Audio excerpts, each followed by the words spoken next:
Nakaranas ka na ba na nahuli mo yung husband mo na may ka-chatmate po na iba? Sasagutin natin yan, mga mare.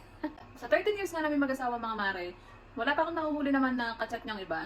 Siguro yung mga ka-chat niya, yung kaibigan lang niya, kasi nonchalant nga yung jowa ko, yung asawa ko. Nonchalant siya, so introvert. So wala siyang masyadong kaibigan, may mga kaibigan man siya, mga iilan lang, yung mga close lang niya, gano'n. Hindi siya nakikipag-usap sa mga hindi niya kakilala. Tsaka sa mga babae, hindi na siya masyadong naglalalapit, kahit may mga babaeng kasama yung mga iba niyang ka-workmate, hindi siya nakikipag-usap sa mga yon. So lagi kong hawak yung messenger niya, yung Facebook niya, hawak ko rin. Wala akong nakikita na may ka-chat siyang iba. Sa 13 years namin, kung maglolo ko yan, di ba?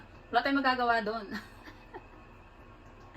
Kaya kung ako sa inyo, kahit bantayan nyo pa yan, kahit hawakan nyo pa lahat ng social account nila, kahit hawakan nyo pa lahat ng mga social media nila, kung maglolo ko yan, makakagawa yan ng paraan. Pero para sa akin, hindi ko pa siya nahuli, sana wala.